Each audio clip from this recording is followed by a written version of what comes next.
My ex showed up pregnant 6 months after I caught her with my golden brother. So I took a DNA test and torched every bridge left standing.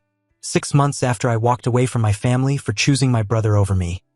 My ex-fiancé showed up at my door with a baby bump and a sob story. So I demanded a DNA test and watched their whole world collapse. I need to tell you what happened last week, but first you need to understand the 6 months before it. 6 months ago, I walked out of my parents' house on Christmas Day and never looked back. No dramatic speech, no slam doors. I just left halfway through dinner, got in my car, and drove home. By the time they realized I wasn't coming back, I'd already blocked every number. You want to know why? Fine. 3 days before Christmas, I came home early from work. My company gave us half days that week, so I figured I'd surprise Lauren, my fiancée of 2 years, with lunch. We'd been planning the wedding for months. Venue booked, invitations ordered, the whole thing. I'd even picked up sandwiches from that place she loved downtown, the one with the overpriced bread she always raved about. I walked up to our apartment building, juggling the sandwich bag and my briefcase, took the elevator up to the 3rd floor, humming some song I'd heard on the radio, happy, stupid, completely clueless about what I was about to walk into. The apartment door was unlocked. Didn't think anything of it. Lauren worked from home most days. I pushed it open, called out her name, no answer, figured she had headphones on. She did that sometimes when she was on calls. I set the sandwiches on the kitchen counter, kicked off my shoes, walked down the hallway toward the bedroom to let her know I was home. The bedroom door was half open, and that's when I heard it, her voice, but not talking, not on a call. I stopped walking, just stood there in the hallway, my brain trying to process what my ears were telling me, trying to come up with some explanation that made sense. Maybe she was watching something, maybe she was on the phone with someone, and it was just weird timing. I pushed the door open.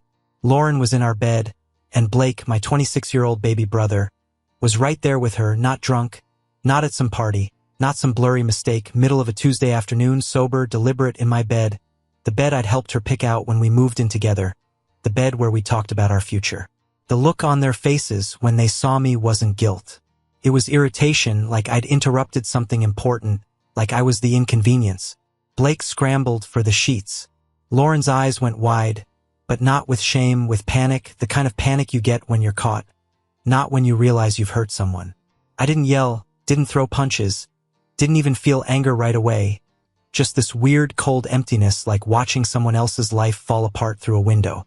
I just stood there for maybe 10 seconds, my brain trying to catch up to what my eyes were seeing, trying to process that my brother, my actual blood brother, had just betrayed me in the worst possible way. Then I turned around and walked out. Wait, Lauren's voice behind me panicked. Now, please let me explain. I kept walking. It's not what it looks like. Blake called out, his voice cracking. 26 years old, and he still sounded like a kid caught stealing. I grabbed my laptop from the living room, my keys from the hook by the door, left everything else. The engagement ring I'd saved 6 months to buy, the wedding binder, the photos on the walls, the life I thought I was building, all of it gone. I heard Lauren scrambling for clothes, heard Blake saying something to her in a low voice, heard her calling after me as I reached the front door. I was already in my car, drove straight to a hotel on the other side of town. Extended stay America, nothing fancy, just a room with a bed and a door that locked. Sat there for maybe 2 hours staring at the wall. My phone kept buzzing. Lauren, Blake, Lauren again. I turned it off, stayed in that hotel for 2 days, didn't answer my phone, didn't respond to texts, ordered room service, worked from my laptop, pretended the outside world didn't exist. On day 3, I had to check out, couldn't hide forever. I found a small apartment across town, month-to-month lease, furnished. The landlord asked if I needed it right away. I said yes. Moved in that afternoon with just my laptop and a change of clothes. Then I started getting calls from my family. My mom first. Honey, we need to talk about what happened. I didn't answer. My dad. Son, this is serious, we need to sit down as a family. Still didn't answer. Then my older sister. Blake told us everything. Mom's really upset. Can you just call her back? Blake told them everything, of course he did. His version, the one where he was the victim somehow. I thought maybe my family would take my side when they found out. Lauren and Blake sleeping together in my bed while I was at work. They'd understand, right? They'd be outraged on my behalf. Stupid, I know. By the time Christmas rolled around, everyone already knew. My parents called, said we still needed to do Christmas as a family, said whatever happened between Lauren and me was separate from family obligations. That should have been my first clue. I showed up anyway. Walked into my parents' house carrying a bottle of sparkling cider and zero expectations. Told myself I'd stay for an hour, tops, just show my face, prove I was the bigger person. Blake was already there when I arrived, sitting in the living room, relaxed, comfortable, like he hadn't just destroyed my life 3 days earlier. My mom was bustling around the kitchen, pulling dishes out of the oven. She'd made his favorite, her special lasagna, the one she only made for birthdays and holidays. My dad clapped him on the shoulder when he walked past. Good to see you, son. My 2 sisters were chatting with him about his new job at some startup, asking questions about his new apartment, laughing at his jokes. Normal, comfortable, like nothing had happened, like I was the outsider. Lauren wasn't there, at least small mercy, though. Part of me wondered if they'd invited her too, and she just had the sense to decline. I set the cider on the counter. My mom looked up, gave me a tight smile. Oh good, you made it. I was worried you wouldn't come. Not, I'm glad you're here. Not, how are you holding up? Just worried I wouldn't come and ruin her perfect family Christmas. I lasted about 40 minutes, made it through appetizers, made small talk with my aunts and uncles who didn't know what had happened, avoided eye contact with Blake across the table. Then my mom brought up the wedding. She was refilling everyone's glasses, chatting about nothing. When she turned to me and said, casual as anything, so, have you 2 worked things out yet? The table went quiet. I looked at her. What? You and Lauren? She said like I was being intentionally dense. Have you talked? Worked through whatever happened? No, I said. We're done. My dad sighed, set down his fork with a clink that echoed in the silence. You're really gonna throw away 2 years over one mistake? One mistake? Those 2 words hung in the air. Everyone was staring at me now, waiting to see how I'd respond. I looked at Blake. He wouldn't meet my eyes, just stared down at his plate, pushing food around with his fork. You call that a mistake? I kept my voice level, calm. Didn't want to give them the satisfaction of seeing me lose it. He's going through a rough time, my mom said. She set the pitcher down, crossed her arms, defensive. He didn't mean for it to happen. I laughed. Actually laughed. The sound came out harsh and bitter. He didn't mean to sleep with my fiancé in my bed in the middle of the day while I was at work. My older sister jumped in, her face pinched, disapproving. Do you have to be so crude? We're trying to have a nice dinner. Yeah, my younger sister added. She was sitting next to Blake and she reached over to Pat's arm, comforting him. You're kind of making this about you. I stared at her, waited for the punchline. Surely she was joking. But no, she was serious. Dead serious. Making what about me? The holidays, family time. She gestured around the table. You're ruining it by being angry. That's when I stood up, grabbed my coat from the back of the chair. My dad tried the reasonable voice. Son, sit down. Let's talk about this like adults. We're not talking about anything, I said. You've already decided whose side you're on. Blake finally spoke. Come on, man. Don't be like this. I looked at him, really looked at him, my little brother, the one I'd helped with homework, lent money to, covered for when he screwed up in high school. And he sat there in my parents' house eating Christmas dinner while they defended him for destroying my life.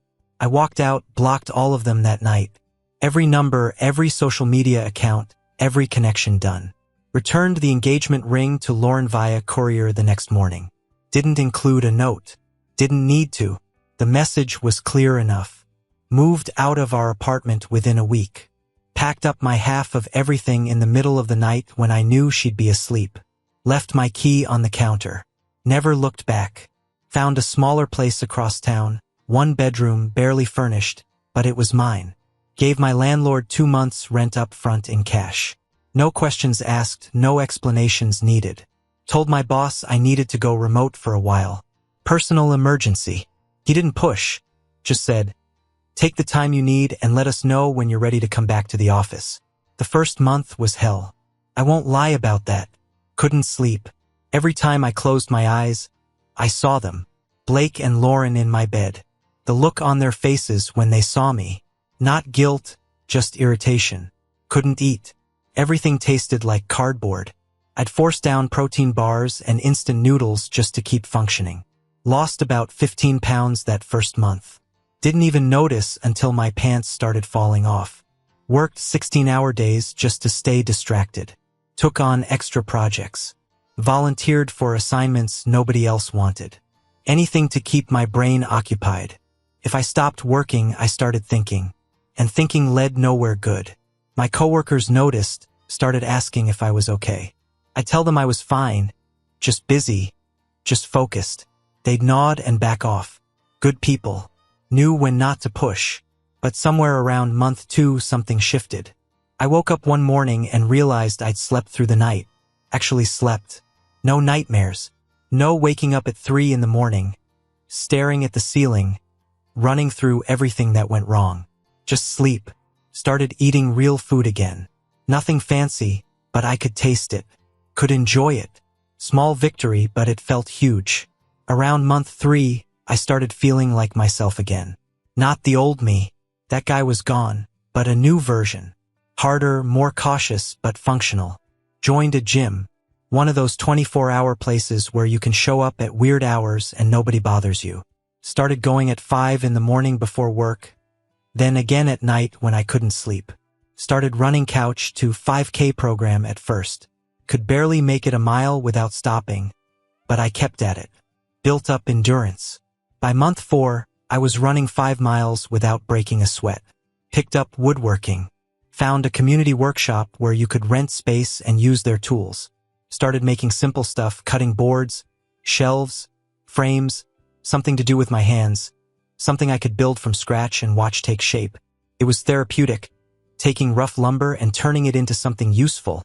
Something clean. Something that didn't remind me of everything I'd lost. By month 6, I was actually okay. Not happy, maybe, but stable, functional, normal. I had a routine. Wake up at 5. Gym. Shower. Work until 6. Quick dinner. Workshop until 9. Home. Netflix. Sleep. Repeat. No drama. No one asking me to forgive people who didn't deserve it. No family guilt trips. No awkward conversations. Just me in my apartment building. A life that didn't include them. Some nights I'd lie in bed and wonder if I'd made the right choice. If cutting them all off was too extreme. If maybe I should have tried harder to work through it. Then I'd remember my dad asking if I was really gonna throw away 2 years over one mistake. My sisters telling me I was ruining Christmas. My mom defending Blake while he sat there silent, refusing to even apologize. And I'd know I'd made exactly the right choice. Last Tuesday, I got home from work around 7, later than usual. Had a project deadline that pushed me past normal hours. Heated up leftover Chinese food from the weekend, poured myself a drink, sat down on my couch to watch the game. Celtics versus Lakers, good matchup. I was looking forward to just zoning out for a few hours. Then someone knocked on my door, sharp, insistent, 3 quick raps. I wasn't expecting anyone, didn't order food, hadn't invited anyone over. I lived a pretty quiet life these days. Most people didn't even know where I lived. I checked the peephole. Lauren stood in the hallway, visibly pregnant, crying. For a second, I thought I was seeing things. 6 months. No contact. Not a word. And now she's here at my door, pregnant. I didn't open the door right away. Just stood there looking through the peephole, watching her wipe her eyes with the back of her hand. She kept glancing down the hallway like she was nervous someone would see her. She was maybe 5 or 6 months along. Hard to tell exactly, but definitely showing. Wearing one of those flowy maternity tops, the kind designed to make pregnant women look graceful. Hair pulled back in a ponytail. No makeup running because she wasn't wearing any. Smart move. Makes the tears look more genuine. Can't smudge mascara if you're not wearing any. She knocked again, harder this time. Please, I know you're home. I saw your car in the parking lot. So, she'd been watching, waiting for me to get home. This wasn't a spontaneous visit. This was planned. I opened the door, didn't step aside, didn't invite her in, just stood in the doorway with my arms crossed, blocking the entrance. What do you want? Her lip trembled. She was good. I'll give her that. If I'd still cared about her, I might have even believed it, but I'd spent 6 months learning exactly who she really was. The trembling lip didn't work anymore. Can I come in? She asked, her voice shaking. Oscar-worthy performance. Just for a minute, please. No, she blinked. Hadn't expected that. I need to talk to you. It's important. So talk. She glanced down the hallway like she was worried about neighbors hearing. Another calculated move. I didn't budge. Fine. She took a breath, the kind you take before a rehearsed speech. I made a terrible mistake. What happened with Blake wasn't what you think. He took advantage of me. I was vulnerable and he manipulated the situation. I know that doesn't excuse it, but I need you to understand. I never wanted to hurt you. I waited. The baby, she said, putting a hand on her stomach. It's yours from before everything happened. I'm due in 3 months, and I don't know what to do. Blake won't help. My parents won't talk to me. I'm alone and I'm scared and I need you. The tears came on cue. She was good. If I hadn't spent 6 months replaying every lie she'd ever told me, I might have even believed her. Prove it, I said. She looked up. What? Prove the baby's mine. I just told you. You told me a story. I want proof. DNA test. Her eyes widened. You don't trust me? No. The word hung there. She tried a different angle. Do you know how expensive those are? I can't afford. I'll pay for it, I said. Prenatal paternity test, non-invasive. You can get one done as early as 7 weeks. You're what? 5 months? 6. Plenty of time. That's not the point. The point is you showed up at my door after 6 months pregnant, asking for help, and you expect me to just take your word for it after you slept with my brother in my bed? She flinched. Anger flashed across her face for just a second before the sad mask came back. This is ridiculous. I came here because I thought you were a good person, someone who'd do the right thing. The right thing is a DNA test. And what if I say no? Then you leave and we never speak again. She stared at me. I could see her brain working, trying to figure out which play would work. The tears weren't landing. The victim's story wasn't landing. She switched to bargaining. Okay, fine. But can we at least talk about this inside like adults? No. Why are you being so cold? Because 6 months ago you destroyed my life. You don't get warmth. You don't get understanding. You get exactly what you're asking for. A DNA test to prove paternity. That's it. She opened her mouth, closed it. I reached into my wallet and pulled out a business card I'd been carrying for 3 weeks. Yeah, I'd already researched this. Had a feeling something like this might happen eventually. This is a clinic downtown. They do prenatal paternity tests. Call them, schedule it, text me the date and time. I'll meet you there. Until then, don't show up here again. I held out the card. She didn't take it at first, just looked at it like it was poison. Take it or leave it. She snatched it from my hand. You're going to regret this. Maybe, but I'll regret it on my terms. I closed the door, locked it, heard her stand there for maybe 30 seconds before her footsteps faded down the hallway. I went back to my couch, picked up my drink, steady pulse, normal, no panic, no doubt. If the baby was mine, I'd handle it. Child support, custody arrangement, whatever. Clean, legal, professional, no relationship with her. Just co-parenting and nothing else. But if it wasn't mine and my gut said it wasn't, then this was about to get interesting. I pulled out my phone, started researching lawyers, harassment laws, documentation requirements, took screenshots of the doorbell camera footage showing her at my door, backed everything up to the cloud. Then I opened my email to file it all away. That's when I saw the new message from Lauren. Subject line, appointment scheduled. I opened it. She'd booked the test for the following Tuesday. Clinic address, time, professional, clinical. But at the bottom of the email in the header, metadata, the stuff most people don't look at, there was a CC line. Blake's old email address. It had been recalled within seconds, pulled back, but my email client had cached it before the recall went through. I stared at the screen. They were coordinating this together. I didn't confront them, didn't call, didn't send a screenshot of the CC line asking what the heck they were playing at. I just watched, saved the email, saved the metadata, backed it all up in 3 different places. Then I went back to researching, spent the rest of the night digging through old text messages, found conversations from before the breakup. Lauren complaining about Blake. Blake asking me for money the same week I caught them. Lauren talking about the wedding timeline. I screenshot everything, organized it by date, built a timeline. By 3 in the morning, I had a folder on my desktop labeled evidence. I wasn't sure what I'd need it for yet, but I knew I'd need it. The next week felt like the longest of my life, not because I was anxious, because I was patient. And patience, when you're this angry, takes effort. Tuesday came. I met Lauren at the clinic. She tried to make small talk in the waiting room, asked how I'd been, if work was going well. I pulled out my phone and answered emails. The technician called us back, professional, kind, asked standard questions about medical history. Lauren answered most of them.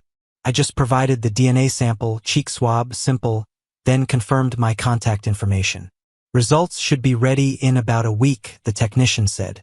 We'll send them via email and mail a hard copy. Just email is fine, I said. Lauren looked at me. Don't you want the official copy? Email's official enough. As we left, she tried again. Look, I know this is awkward, but maybe we could grab coffee just to talk about what happens next. What happens next, I said, is we wait for results. After that, if the test says I'm the father, my lawyer will contact you about arrangements. If it doesn't, you never contact me again. Your lawyer? She looked genuinely surprised. It doesn't have to be like that. Yeah, it does. I walked to my car, didn't look back. The week crawled, I worked, went to the gym, ran errands, normal routine, but every morning I checked my email first thing. Nothing Monday, nothing. Tuesday, Wednesday, Thursday, Friday, nothing. Then Saturday morning, 6:39, my phone buzzed. Email from the clinic. Subject, paternity test results. I was still in bed. Sat up, opened it on my phone, read the first line, read it again, read it a third time just to be absolutely sure. Probability of paternity 0%, not 15%, not 5%, not even 1%, 0. I set the phone down, stared at the ceiling, took a breath, then I smiled. Not relief, not yet. First came the vindication, that deep, satisfying feeling of being absolutely right. I knew it the moment she showed up at my door. Blake's email and the CC line confirmed it. And now I had proof. Then came the rage. Cold, focused. They tried to trap me, tried to manipulate me into cleaning up their mess. Lauren got pregnant, probably Blake's, maybe someone else's. And when reality hit, they decided I should be the solution.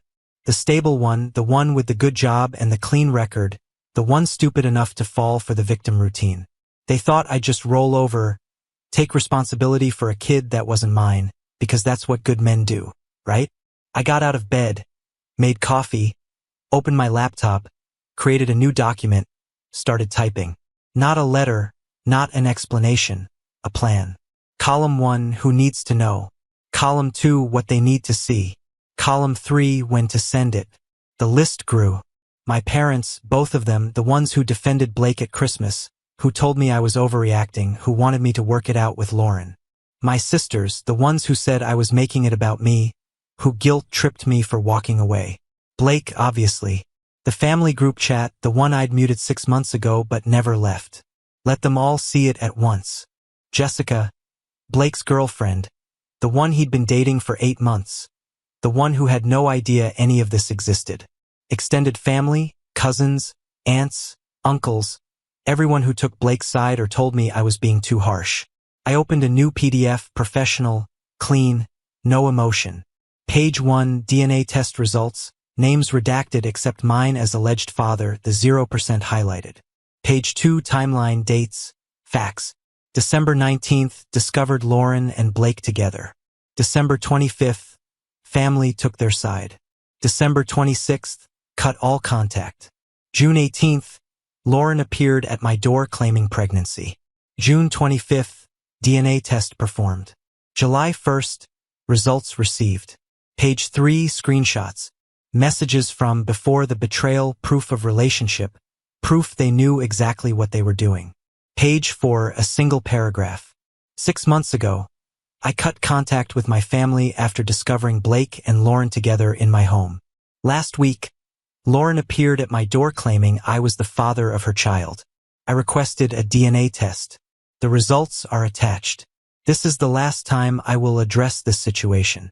Do not contact me. No accusations, no drama, just facts.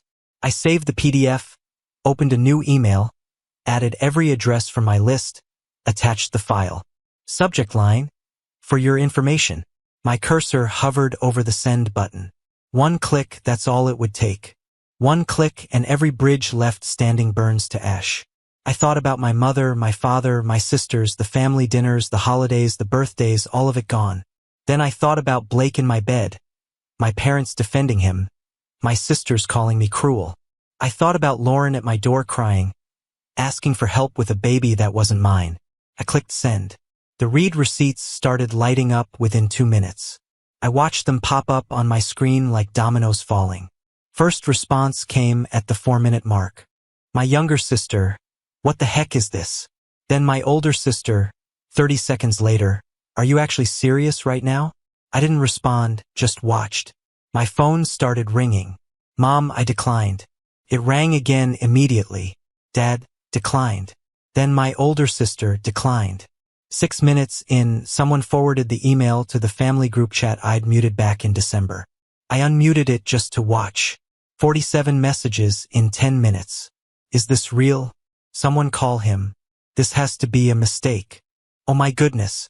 My mother's message came through at minute 12. This has to be fake. Blake would never. My father cut her off. We need to talk about this as a family. Everyone calm down. I typed one response, sent it to the group chat. There is no family. Not anymore. Muted it again. My phone buzzed. Unknown number. I almost didn't answer, but something made me pick up. Hello? Is this real? A woman's voice shaking.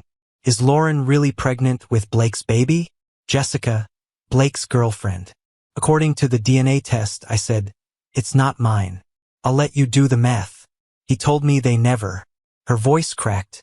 He swore nothing happened after that one time. He said it was a mistake and he ended it.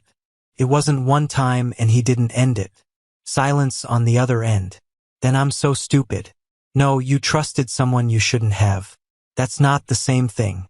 Did you know? She asked about me. Not until a few weeks ago. I'm sorry you're finding out this way, but you deserve to know. I hung up before she could respond. Felt bad about that, but I didn't have the energy to comfort Blake's collateral damage. My phone buzzed again. Text from Blake. You piece of garbage. You just ruined everything. I stared at the message for a few seconds. Typed back. I ruined nothing. You did this. You both did. I just stopped letting you make it my problem. Blocked his number. More calls, more texts. I declined them all. Then someone started pounding on my door. I checked the peephole. Both parents. My mother looked like she'd been crying. My father looked furious. I didn't open it. Son, please. My father's voice through the door. We can fix this. Just let us in. Let's talk. I turned off the TV. Please, my mother now. We didn't know. If we'd known. You knew enough, I said through the door. You chose him anyway. Leave. They knocked for another 5 minutes. I ignored them. Eventually, they left. By hour 3, I had 80+ missed calls and 150+ texts. Cousins, aunts, uncles, people I hadn't spoken to in years suddenly had opinions. Some were supportive. Holy crap. Good for you. They had this coming. I never liked Blake anyway. You did the right thing. Most weren't. This is cruel. He's your brother. Family is supposed to forgive. You're tearing everyone apart over a mistake. I blocked every number that defended Blake, kept the supportive ones on red. Around midnight, Jessica texted me. I broke up with him. He admitted everything. Said the baby is probably his, but he wasn't ready to deal with it. So Lauren came to you. He actually said that like you were the backup plan. I can't believe I didn't see it. I'm so sorry. For what it's worth, you did the right thing. I read it twice, didn't respond, but I didn't block her either. I sat there in my apartment staring at my phone at the wreckage I just created. Felt nothing.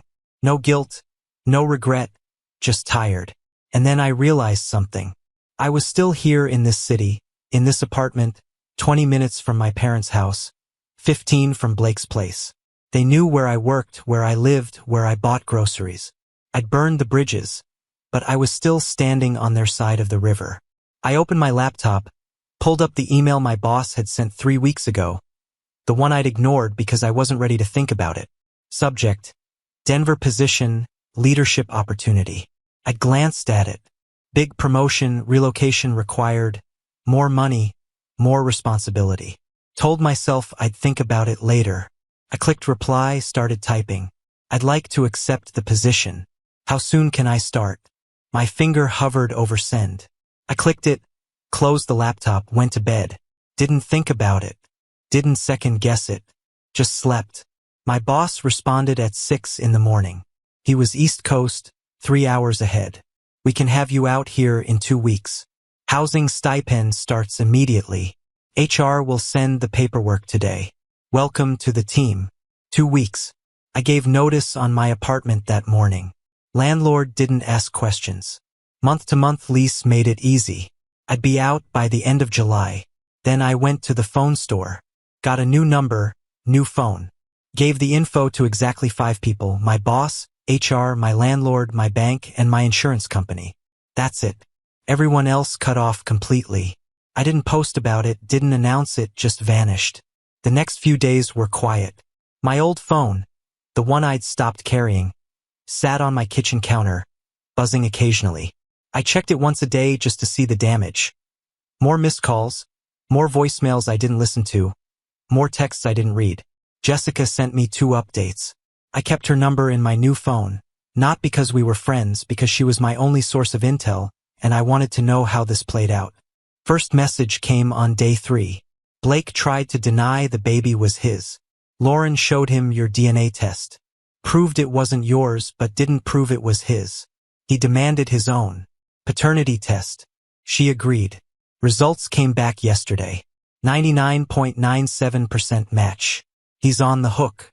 She's already talking to a lawyer about child support. I read it, smiled, didn't respond. Second message came 2 days later. He's spiraling. Lost his job. Called in sick too many times, stopped showing up. His lease is up next month and he can't afford renewal. I think he's moving back in with your parents. Thought you'd want to know. Still didn't respond. But yeah, I wanted to know. My mother tried calling my work. The receptionist told her I no longer worked there. Technically true since I'd transferred. She panicked, tried my old email, bounced back. She posted in the family group chat. I unmuted it one last time just to watch. Does anyone have a way to reach him? We need to apologize, please. Someone must have his new number. My older sister responded. Maybe he doesn't want to be reached. Then silence. For the first time, I think it actually hit them. I was gone. Not hiding. Not cooling off. Actually gone. My younger sister found my social media. I hadn't checked it in months. She sent a message. I get why you're angry, but this is extreme. We're still family. You can't just erase us. I logged in once, read it, deactivated the account. I spent the next week packing methodically. No sentimentality. Photos with family, trash. Gifts from Lauren, donated to Goodwill. Anything tied to my old life. Furniture they'd helped me move. Books they'd recommended. Even a coffee maker my mom bought me. Gone. Sold on Marketplace or left on the curb. I kept 2 suitcases of clothes, 1 box of essentials, documents, laptop, a few tools, everything else disappeared. The apartment looked empty by day 10. Just the basics. Mattress on the floor, couple of dishes, TV on a folding table. I'd already sold my couch, my bed frame, my table. Everything was going to the new place or nowhere at all. Last night in the apartment, I ordered Chinese takeout, ate straight from the container, sitting on the floor watching the basketball game on my laptop. No music, no nostalgia, just me and the echo. I felt lighter. Not happy, not yet, but lighter. Like I'd been carrying weight I didn't realize was there. And now it was gone. Slept hard that night. No dreams. Moving day, Saturday morning. I loaded my car. 2 suitcases, 1 box, my laptop bag. Everything I owned fit in a sedan. Took one last look at the apartment. Empty walls, clean floors. Like I'd never been there. I locked the door, dropped the keys in the landlord's mailbox. Got in my car, started the engine. My phone buzzed. New phone. The one only 5 people had. Unknown number. I should have ignored it. Should have just driven away. But something made me answer. Yeah, son. My father's voice broken. Raw. Please don't hang up. I didn't say anything. Your mother is devastated. She hasn't slept in a week. Blake is. He's not doing well. He's moving back home. The family is falling apart. Can we just talk? Just once, please. I sat there. Engine running, car packed. Denver 14 hours away. Everything I'd built for the past 2 weeks, the clean break, the fresh start, the total separation, balanced on what I said next. Talk, I said. You've got 2 minutes. My father took a breath. I could hear traffic in the background. He was calling from outside somewhere. Probably didn't want my mother to hear. I know you're angry, he started, and you have every right to be. But you have to understand, we were trying to keep the family together. Blake made a mistake. Yes, but he's still your brother. Still, we thought if we could just get everyone to calm down. Stop, I said. He did. You're not calling because you understand what you did. You're calling because you're uncomfortable with the consequences. That's not. Yes, it is. You're not sorry you defended Blake. You're sorry it blew up in your face. You're not sorry you told me to forgive him. You're sorry I actually left. Mom's not crying because she misses having everyone together. She's crying because she realizes she chose wrong. Blake's struggling because his actions caught up with him, not because he learned anything. And you? I paused. You're calling because the family looks bad now. Because people are asking questions. Because you can't pretend everything's fine anymore. That's not fair. You're right. It's not fair. Nothing about this has been fair. I came home early and found my brother sleeping with my fiancée. That wasn't fair. I showed up to Christmas hoping for support and got blamed instead. That wasn't fair. Lauren showed up at my door pregnant, trying to trap me into raising Blake's kid. That wasn't fair. My father didn't respond. You chose him, I said. At every opportunity, you chose him. You told me to get over it, to forgive him, to think about family, but you never once asked him to take responsibility. You never once told him what he did was unforgivable. You just wanted me to shut up and make it easy for everyone. We were trying to protect both of you. No, you were protecting him. I didn't need protection. I needed my family to have my back. And you didn't. I heard him exhale. So what now? You're just going to disappear? Never speak to us again? Yeah, that's exactly what I'm going to do. That's not who you are. You don't know who I am anymore. You haven't known for 6 months, and you're not going to find out. Please just think about. I thought about it for 6 months. I thought about it when you defended him at Christmas. I thought about it when Lauren showed up pregnant. I thought about it when I sent you those DNA results. And I'm thinking about it right now. My answer is the same. We're done. Son, lose this number. Don't look for me. Don't ask around. I'm gone. I hung up, blocked the number, turned off my phone, tossed it on the passenger seat, put the car in drive. The drive to Denver took 14 hours. I stopped twice for gas and coffee. Once somewhere in Kansas, once in eastern Colorado when the mountains first came into view. Slept in the car outside Omaha because I was too tired to keep going. Woke up at dawn. Grabbed more coffee. Kept driving. Somewhere around hour 10, crossing into Colorado, I realized I was smiling. Actually smiling. Not because I'd won. Not because I'd gotten revenge. Just because I was driving towards something instead of away from it. Denver was clean, organized, mountains in the distance. The job was intense, long hours, steep learning curve, but I liked it. The challenge kept me focused. Guys, we are so close to hit 100,000 subscribers on this channel. If you are not subscribed to the channel, please consider subscribing. It really helps hit that 100,000 mark. Thanks for making this dream come